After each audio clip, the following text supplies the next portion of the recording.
तो इजराइल के ऑपरेशन से गाजा किसी एक हिस्से पर संकट नहीं है आज, बल्कि पूरे 23 लाख लोगों के लिए मुसीबत आन खड़ी।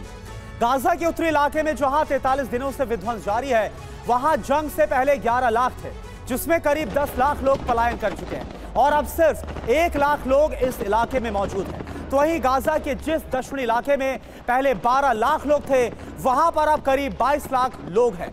जिस तरह से आंकड़ा डबल हुआ है, अब इजराइल दक्षिणी गाजा में हमले कर रहा है, लेकिन सवाल ये उठता है कि आखिर 23 लाख लोगों के बीच 40,000 लड़ाकों को कैसे टारगेट किया जाएगा, कैसे उनका ढूंढ कर सफाया किया जाएगा, या फिर 40,000 दुश्मनों के खात्मे के लिए 23 लाख लोगों की हत्या कर दी जाएगी।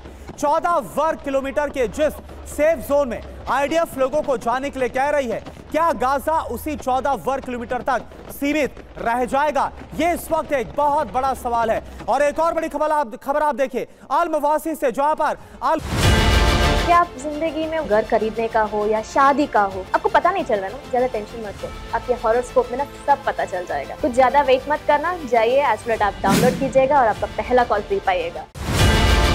कहता है कि जोड़ियां ऊपर वाला बनाता है, लेकिन शादी का योग आपको कब है, ये जानने के लिए आपका कुंडली दिखाइए। आज ही एस्ट्रोलैट ऐप डाउनलोड कीजिए, पहला कॉल मुफ्त पाइए। मवासी भी खतरे से खाली नहीं है। अल मवासी में बाढ़ का खतरा बढ़ गया है, लोगों को अल मवासी जाने का आदेश दिया गया है, आईडीएफ की तरफ से जाने के लिए कह दिया गया है। तो आप देखिए किस तरह से लोगों के सामने लगातार खतरे पर खतरा बढ़ता हुआ नजर आ रहा है। अल मवासी में किस तरह से खतरा बढ़ गया है। अल मवासी जहां पर लोगों को मूव करने के लिए कहा गया है, जो बताया जा रहा है कि ये वो इलाका है जहां पर लोग सुरक्षित रह सकते हैं 14 वर्ग किलोमीटर का, लेकिन यहां पर अब बाढ़ का खतरा बढ़ गया है। तो सवाल तो यही है कि गाजावासी जाएं तो जाएं कहां, ये 23 लाख कैसे बचेंगे? सवाल यह है कि गाजा के लोग कहां पर जाएं? इसके जो विकल्प हैं वो अब हम आपको बताते हैं, और साथ ही उन विकल्पों के साथ क्या संकट है वो भी आपके लिए समझना बहुत ज्यादा जरूरी। तो सवाल यही है इस वक्त मुंह बाय खड़ा हुआ कि गाजा के लोग जाएं तो कहां जाएं। पहला ऑप्शन क्या नजर आ रहा है? पहला ऑप्शन है अल मवासी का, जो कि आईडीएफ की तरफ से सुझाया गया है। समस्या लेकिन क्या है, लाखों लोगों का यहां पर इतने छोटे इलाके में रहना मुश्किल है, क्योंकि 22 से 23 लाख लोग क्या 14 वर्ग किलोमीटर के इलाके में समा सकते हैं? दूसरा विकल्प है यूएन के राहत शिविर का। समस्या यहां पर यह है संयुक्त राष्ट्र के सभी शिविर इस वक्त फुल पड़े हुए हैं। थर्ड ऑप्शन क्या है? तीसरा विकल्प स्कूल और दूसरी इमारतें। लेकिन यहां पर समस्या यह है कि ये पहले से खचाखच भरे। दक्षिणी गाजा में 3-4 हफ्ते जंग चलने की इस वक्त संभावना है। 40,000 से ज्यादा संख्या में हमास के लड़ाके जब तक खात्मा नहीं होता तब तक ये जंग चलती रहेगी। युद्ध विराम पर अब तक नहीं बनी बात, ये बहुत बड़ी खबर। व्हाइट हाउस का किसी भी तरह की डील से साफ इंकार, बंधकों पर अभी तक कोई डील नहीं हुई है। तो हमने आपको जिस तरह से खबर इससे पहले दिखाई थी कि बंधकों की रिहाई को लेकर एक डील साइन हो सकती है, एक डील पर बात बनती नजर आ रही है कि करीब 50 की संख्या में बंधकों को छोड़ा जाएगा और 5 दिन के सीजफायर की बात, युद्ध विराम की बात कही गई थी। लेकिन अब यह बयान सामने आ रहा है अमेरिका की तरफ से कि अभी कोई भी डील ऐसी नहीं हो पाई है। तो बंधकों पर क्यों फंसा हुआ है पेच, ये इस वक्त एक बड़ा सवाल है। हमास सभी बंधकों को छोड़ने पर तैयार नहीं है। हमास क्या बोल रहा है? हमास बोल रहा है 50 से 70 बंधक के बदले 3 से 5 दिन का हमें सीज फायर चाहिए। तो हमास की तरफ से क्या कहा जा रहा है, इजराइल क्या बोलता हुआ नजर आ रहा है? ये दोनों इस वक्त पहलू आपके सामने। सभी बंधकों को छोड़ने के लिए हमास तैयार नहीं है, लेकिन इजराइल ये बोल रहा है कि एक साथ सभी बंधकों की रिहाई होनी चाहिए।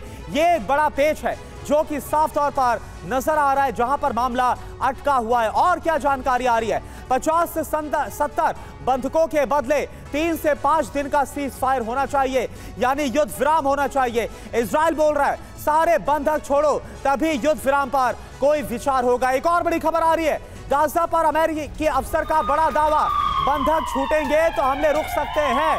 बहरीन के बयान का समर्थन किया गया है। बहरीन ने कहा था सीज फायर के लिए हमास को बंधक छोड़ने चाहिए, तो बंधक अगर छूटेंगे तो हमले रुक सकते हैं। ये बात कही गई है, ये बात बतलाई जा रही है अमेरिकी अफसर की तरफ से। और वहीं बंधकों पर प्रधानमंत्री नेतन्याहू का इजरायली पीएम का बड़ा बयान, बंधकों की रिहाई की पूरी कोशिश हम कर रहे हैं। अभी तक कोई बात हालांकि नहीं बन पाई है। ये इजरायल के प्रधानमंत्री नेतन्याहू का बड़ा बयान।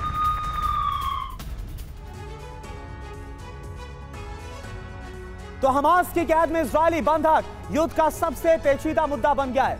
बंधकों की तलाश और उनकी रिहाई के नाम पर इजरायली सेना ने गाजा में तबाही मचाकर रख दी है। नेतन्याहू ऐलान कर चुके हैं कि जब तक हमास की गिरफ्त में इजरायली नागरिक हैं, तब तक गाजा पर बमबारी होती रहेगी।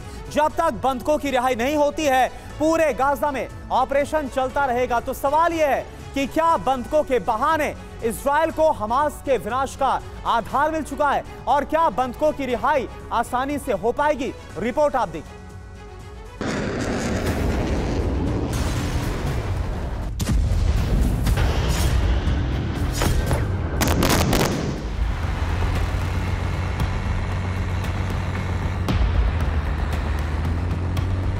बंधकों की रिहाई के लिए इजराइल की सरकार पर दबाव बढ़ रहा है। इजराइल की राजधानी तेल अवीव में लोगों ने बंधकों की रिहाई के लिए परेड निकाली। इन्हें समझाने जब इजराइल सरकार के मंत्री मिकी जोहर पहुंचे तो लोगों ने शेम शेम के नारे लगाए और बंधकों को रिहा करने की मांग उठाई।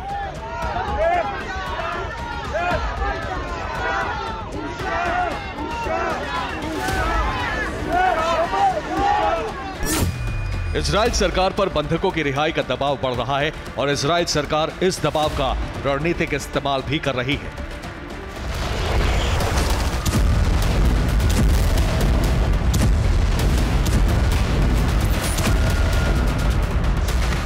बंधकों की तलाश के नाम पर गाजा की गली गली में इजरायली डिफेंस फोर्सेस ऑपरेशन चला रही है।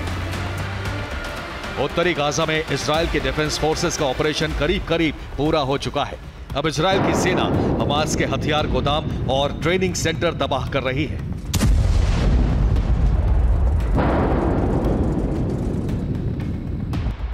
उत्तरी गाजा में ऑपरेशन करीब करीब पूरा होने के बाद भी इजरायल को कोई बंधक नहीं मिला है और अब ऑपरेशन का टारगेट बन चुका है दक्षिणी गाजा। तो सवाल यही है कि इजरायल के बंधक कहां हैं और उनकी रिहाई के लिए क्या क्या किया जा रहा है। दरअसल इजरायल ऑपरेशन चलाने के साथ साथ बंधकों की रिहाई के लिए डिप्लोमेसी का इस्तेमाल कर रहा है।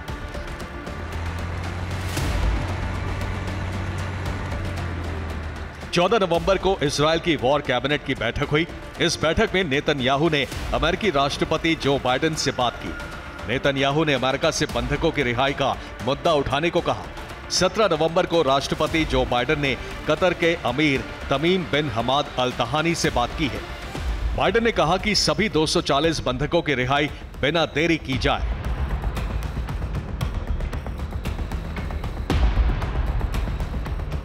बंधकों की रिहाई पर चर्चा जारी है और इस बीच गाजा पर बारूद बरस रहा है, क्योंकि नेतन्याहू ऐलान कर चुके हैं कि बंधकों की रिहाई नहीं होने तक इजरायल का ऑपरेशन जारी रहेगा।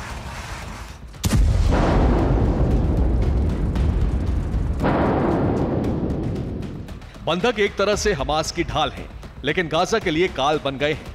हमास ने बंधकों के जरिए सौदेबाजी की शर्तें रखी हैं। कतर ने प्रस्ताव रखा है कि हमास 150 महिलाओं में 50 महिलाओं को रिहा कर देगा। हमास ने शर्त रखी है कि इजरायल को 5 दिन का सीज फायर करना होगा। हालांकि महिलाओं के साथ उनके बच्चों को रिहा नहीं किया जाएगा। इजरायल ने इस शर्त पर सीज फायर से इनकार कर दिया है। इजरायल ने कहा है कि महिलाओं के साथ उनके बच्चों को भी रिहा किया जाए। बच्चों को उनकी मां से अलग नहीं किया जा सकता।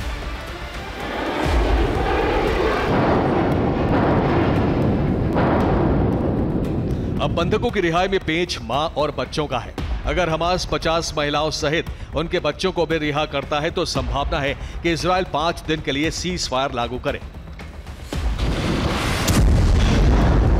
लेकिन अगर हमास राजी नहीं होता है तो गाजा में इसी तरह विनाश जारी रहेगा। Bureau report, TV9 Bharatvarsh.